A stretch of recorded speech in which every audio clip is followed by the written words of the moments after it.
It's Spoilerin time. This show is built on the back of another show called Cord Killers, where Brian Brushwood and myself figure out all the services and hardware that you need to watch stuff. And once we've watched it, we talk about it here. This week, we're going to talk about The Larry Sanders Show, episodes 5 and 6 of season 6, Lovecraft Country, episode 10 of season 1, and the first 4 episodes of season 4 of Fargo. I, as I mentioned, am Tom Merritt, and he, as I didn't mention, is Brian Brushwood. Wait, reverse that. Hi, Brian. I just appeared in a puff of smoke, and I'm here to talk about Fargo. Woohoo!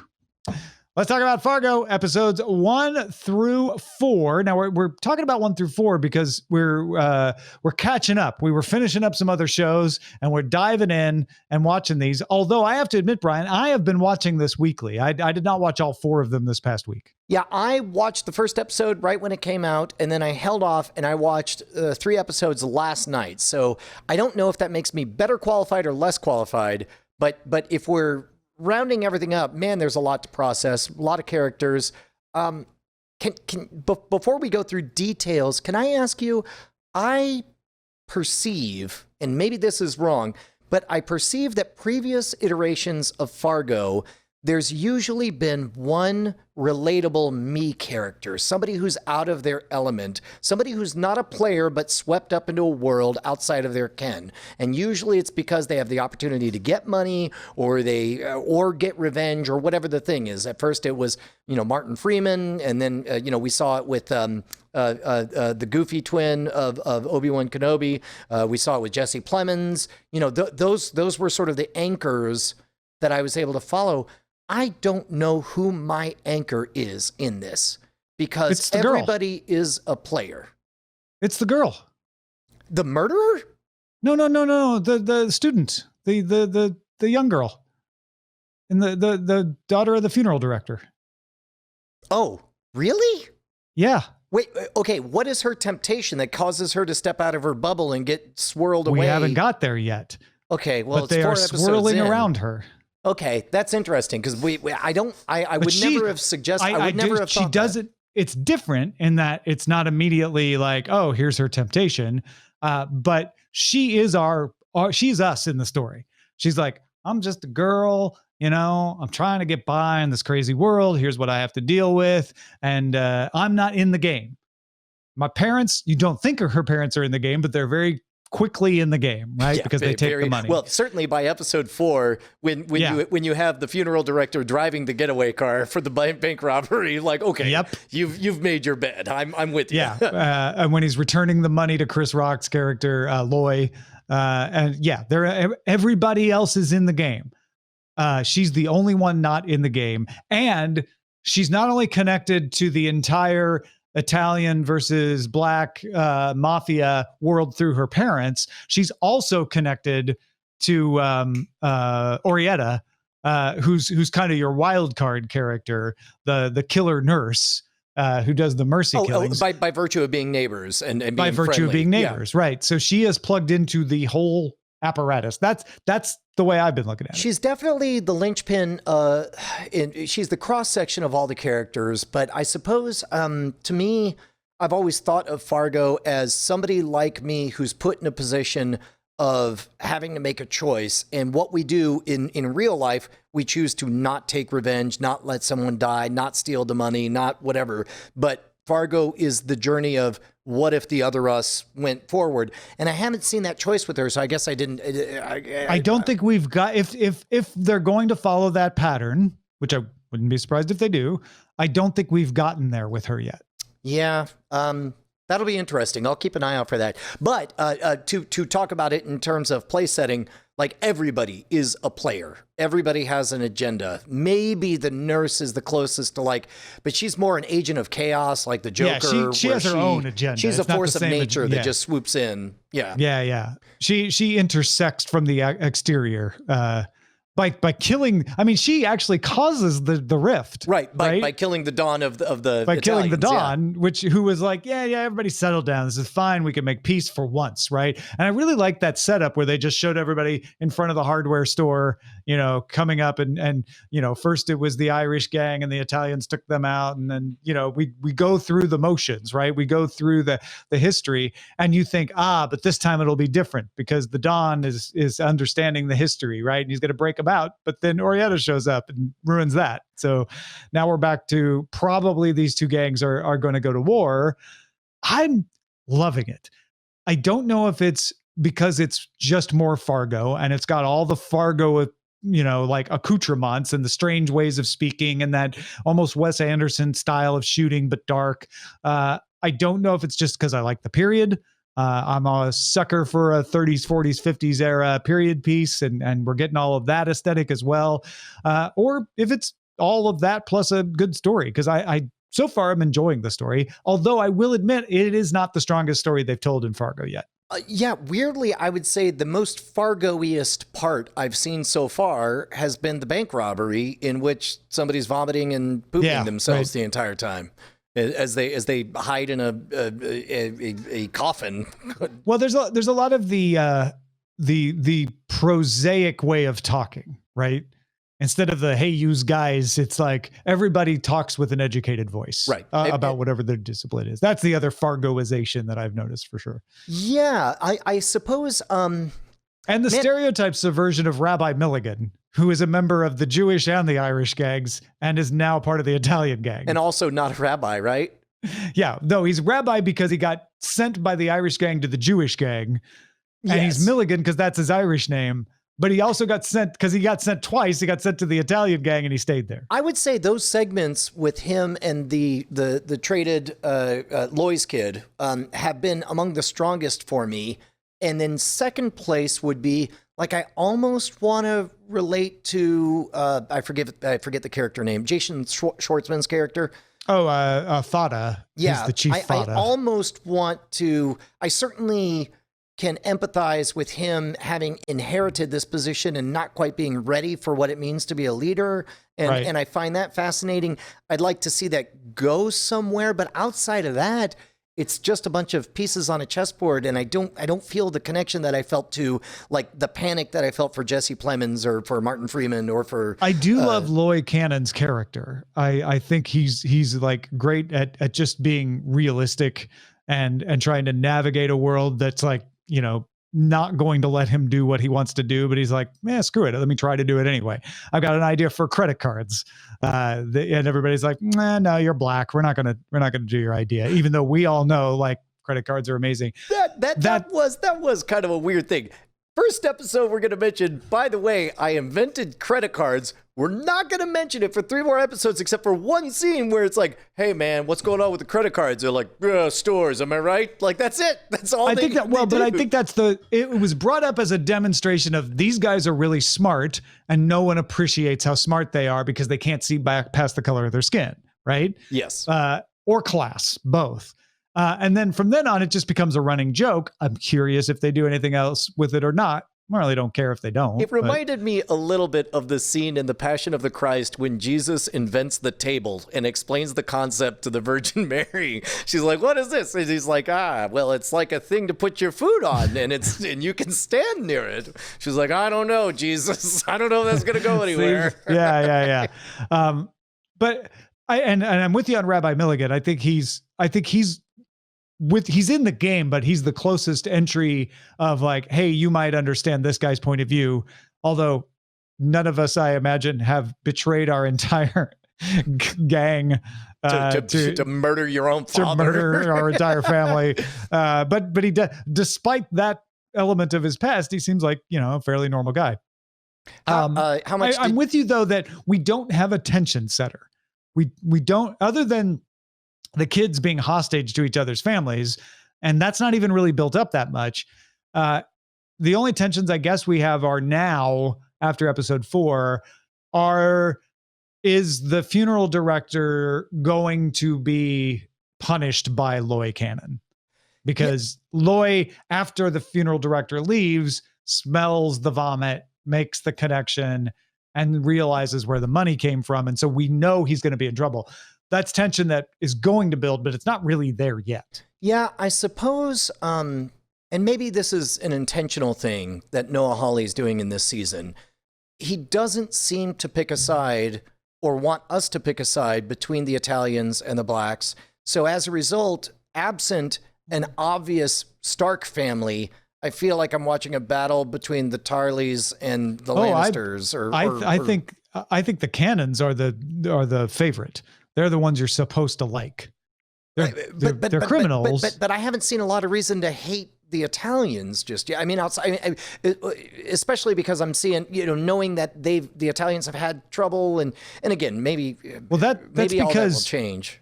Well, that's because you like Josto Fata. Yes, correct, and that is complicating things for me. Because if you eliminate him, who's to like that's Italian in the Italian gang? Well, rabbis in the gang. You're right. No, I like the guy who has breakfast with the other ambassador from. The consigliere. Yeah. I mean, he's not a big character. No. But the Italians in general, have the evil guy. The Italians have the brother from Italy, who's entirely evil, and they have the evil henchman who wants to kill the kid. Like, the Italians are the bad guys for sure. Apologies to our Italian friends in the audience, but it feels that way to me. That's interesting because outside of that one character, I suppose I've regarded the Italians as mainly professional because we've seen both sides take from the other at this point, right?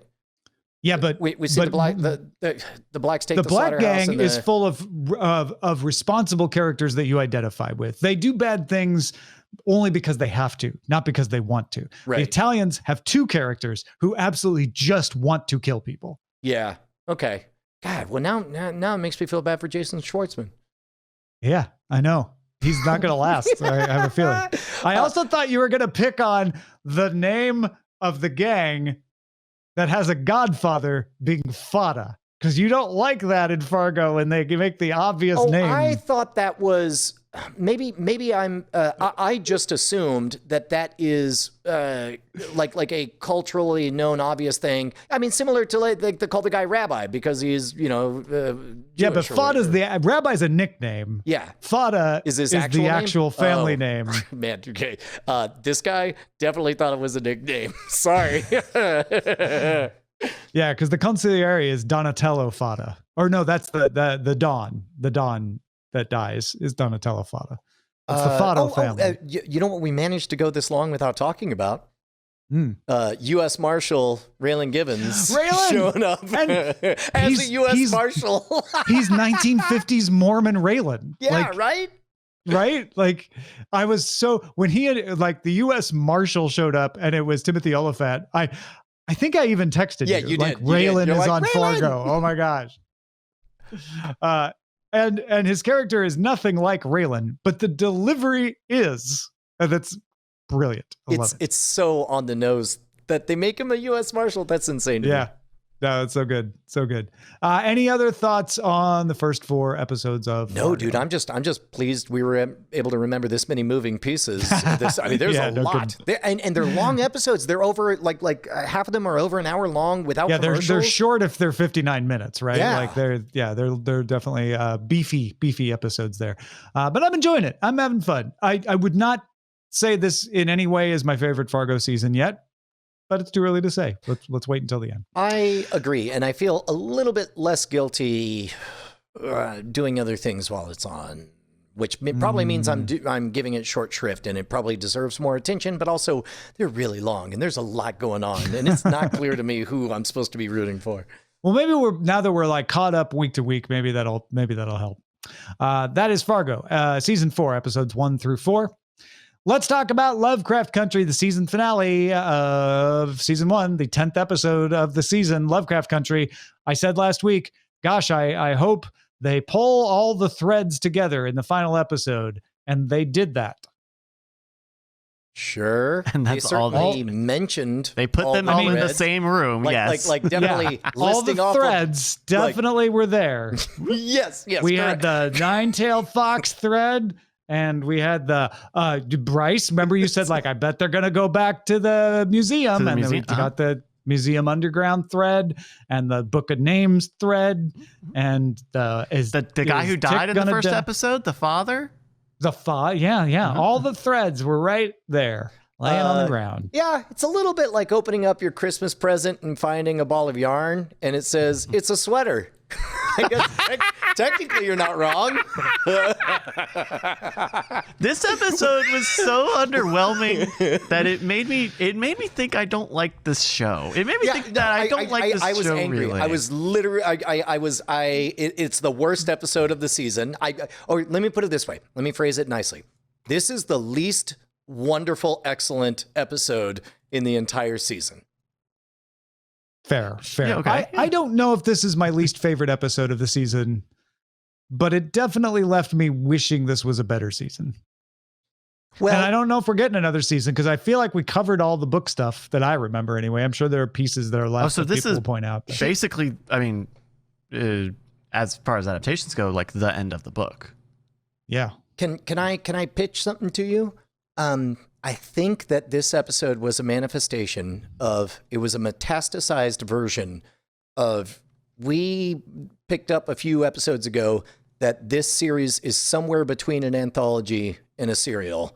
And this is when everything went into overdrive. And what we got was an anthology of like 7-minute vignettes, none of which really seem to belong together, each in various set locations, and all with a underlying reason and motivation of because. I liked this finale better than you because I read the book. That is my theory. Because I care about these characters, I was able to inject my own emotion into this finale and say like, but I like Tick. I don't want him to die. But I love Letty, and I'm glad that she came back from the dead and is powerful. And I want them to be Christina. So I'm glad they left her crushed under the house. But the show itself didn't make me care about those things. And I think that's the problem. I mean, there's just so much that I have not like unanswered questions, but just like, why did they leave her alive under the crushed house? Unless they intended for Dee to come with the robot with her Furiosa arm and the big dog, the demon dog thing, right? I mean, yeah. What it was is there was somewhere in the middle of that where I just realized, oh, this is a really soft magic. This is like, we can just want to do this thing and we'll find a way to do this thing. There was not a lot of explanation about why we got where we got. Because it didn't bother me that Dee was the one who came and finished off Christina. I didn't even think about it till you brought it up. But it is a little odd to be like, well, she's under this rock. Somebody called Dee so she can come finish her off with a robo arm. But what's interesting if everything else was good, I don't think that would have been the thing that bothered me. I actually did really actively hate that part because Dee was the one truly innocent character. Like I understand that characters are interesting because you show some flaws. You start them off one way and then you reveal depth and conflict and disturbing parts. But I don't know that we needed to see that from Dee. I don't know what we... Well, again, we could have. I can invent all kinds of reasons why Dee now blames Christina for what she went through and the fact that she has a robot arm now, but none of that was in the show. Communicated, yeah. Yeah. Yeah, none of that. And you're right. Mm-hmm. I think they could have gotten me to a place where I'm like, oh my God. And even if it's just Christina saying, hey, you believe this, but I'm telling you this, and here's a choice. And then, oh, she did the crazy thing that I would never expect Dee to do. And I could have been happy, but I wasn't. Instead, it felt gratuitous, right down to the, screaming beast at the moon and all that stuff. Well, that's Dee's new pet. Well, yes, but you could tell, and it symbolized victory. Our side and their creepy magic people have beaten the other creepy magic people. Remember when it had the moon in its jaw? Yes, in the way that the shot was. That was the part I hated. I hated it. I didn't care for it. I think the thing that feels frustrating, I guess, about this ending is how much downtime was injected into the rest of this season in alongside all of the really great kind of anthology sort of side stories, basically. All of that downtime, and then a lot of this episode felt really rushed. Like this there were a lot of bits of this that I felt like if this was an hour and a half or just like an extended, that HBO does sometimes for finales, if this was a little longer, I feel like all of this stuff wouldn't have felt so like we're montaging through all of the bits that you remember from the show.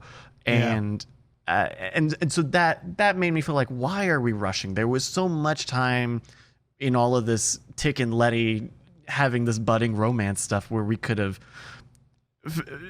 either revisited these things or made there be a stronger emotional connection to a lot of the stuff.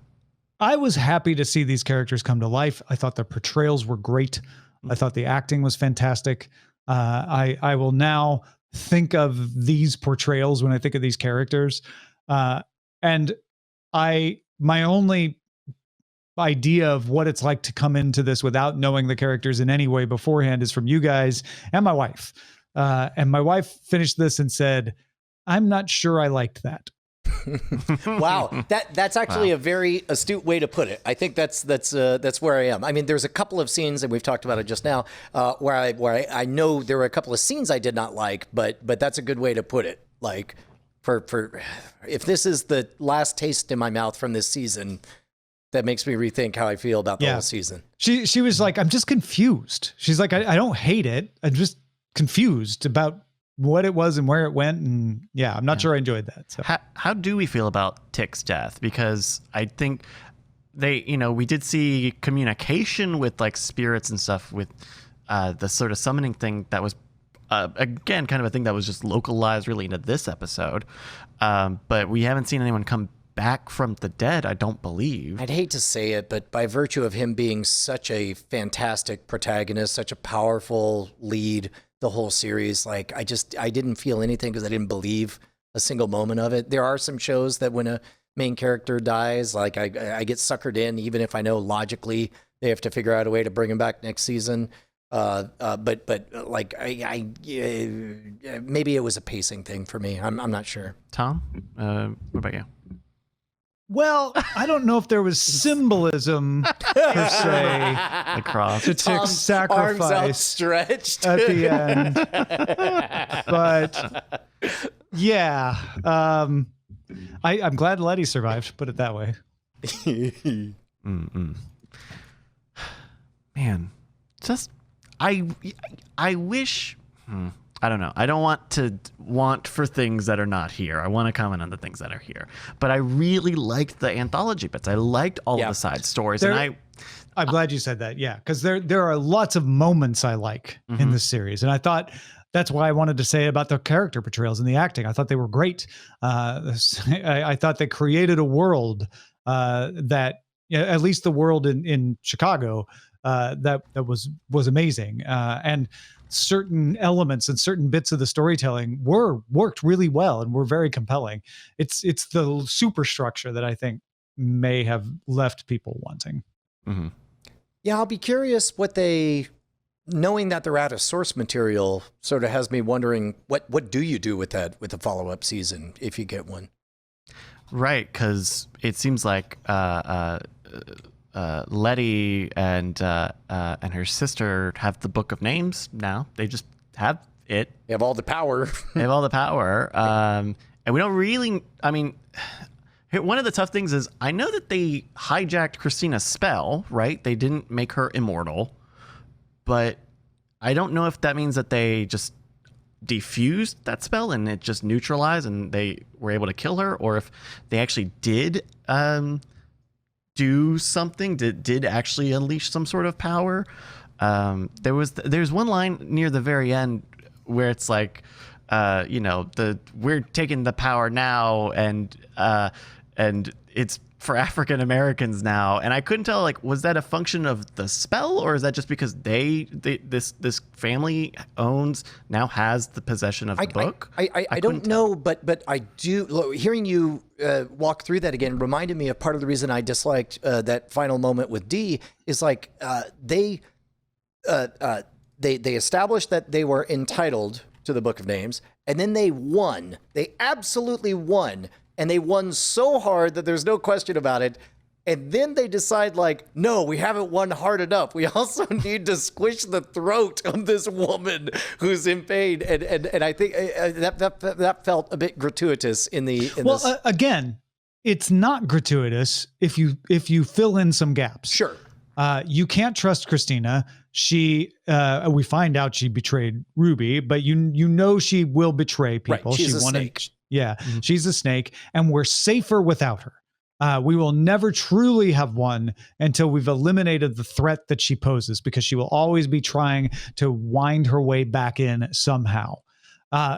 Again, that's implied, but I think they could have hit that harder. Yeah.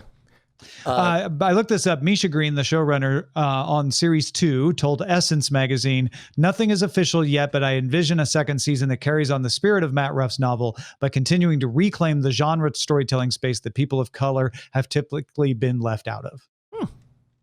Yeah, that seems doable. Yeah. And that's, I think, possibly something that we're not giving a large enough attention to, which is the point of this wasn't just to tell a story. It was to say, hey, Lovecraft was not a space that was safe for Black characters until we came in and did this. And there are some symbolic elements to killing Christina that feed into that as well. Yeah. Man, that is in a category I like to call above my pay grade. Exactly. All right. Any other thoughts on Lovecraft Country? No, I actually do hope there's a second season, and I'll certainly be back again. I just, they did not stick the landing for me. I feel like where it failed for me, it was not Misha Green's fault. It was the difficulty of adapting that story layout, and they didn't make all the right choices. And I'm not saying I would have or anyone else would have, but it was a difficult task, and I'm not sure they quite nailed it, which makes me think a season 2 might nail it, because now that they've gone through that exercise, they know these characters and they can write their own story cleanly. And I think that would be a big benefit. All right, let's talk about, that is Lovecraft Country, the finale of season 1. Let's talk about the Larry Sanders Show. We have not revisited the Larry Sanders Show in a while. We are talking about episodes 5 and 6 of season 6. As we barrel on towards the end of Larry Sanders Show. The episodes are Adolf, Hankler, where Jon Stewart writes a sketch starring Hank as Hitler and invites the Wu-Tang Clan on to perform. But before that is the episode The Interview, where Larry embarrasses himself during an interview and needs Artie to help him get it edited. B-story of Mary Lou hitting Hank's car and ending up on a date with him, and Hank's feud with Vince Vaughn. Yeah, what's funny is this was the episode I had to go back because both of us accidentally just kept on watching Larry Sanders and then got ahead. So I went back and scrubbed through this one, and I read the description first, and I was like, I don't remember Larry crying. And then I get to the interview, and I watch the interview, and then they cut away before he gets to cry. It's not until way later in the episode that they get to it. The interview I thought was, man, in an age where, like, we're so far away from the mentality of revealing your emotions on screen that was prevalent in the 90s to now, where it's hard for me to even relate with his anxiety or fear of being caught crying in an interview.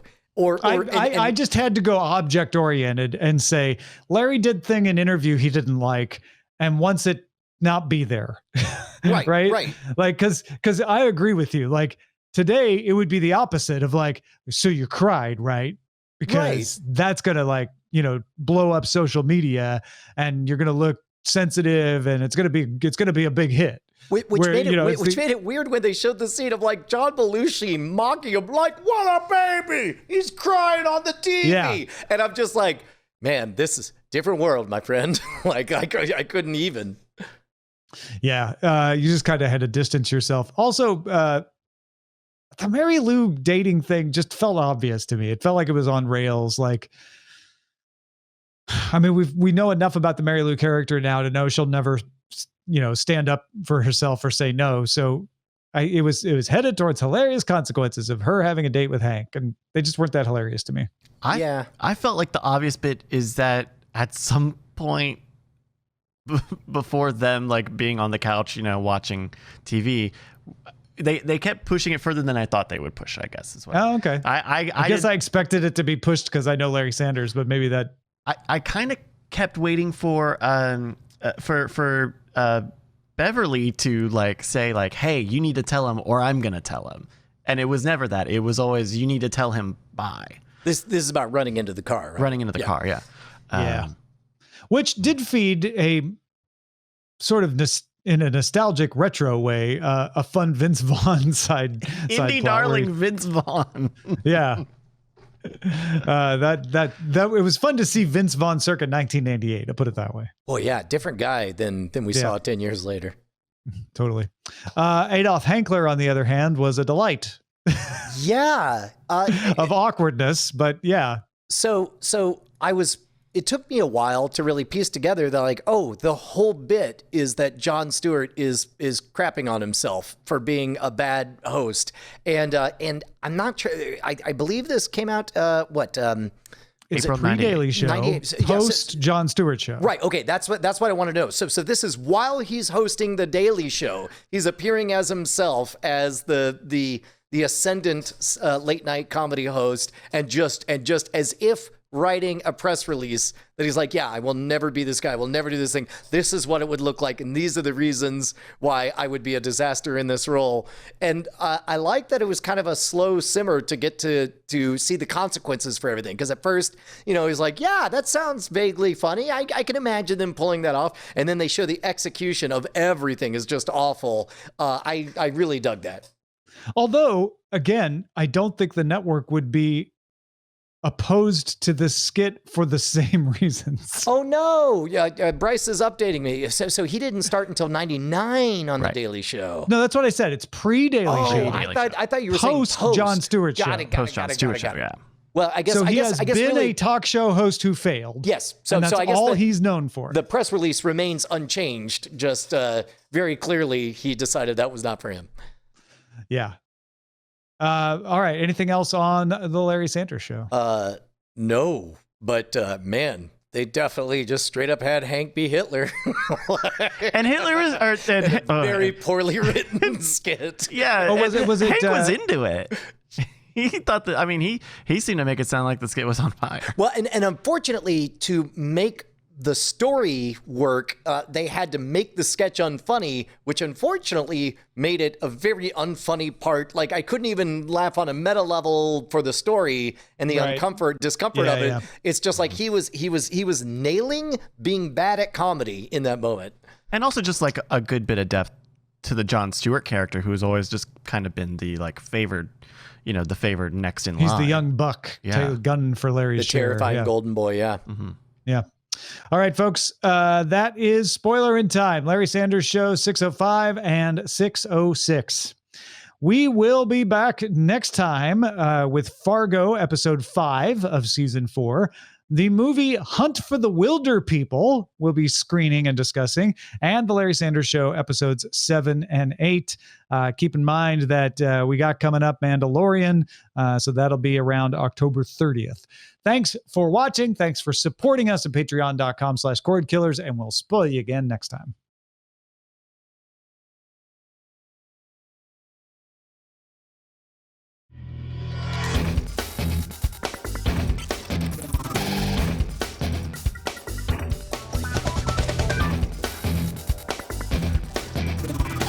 Diamond Club hopes you have enjoyed this program.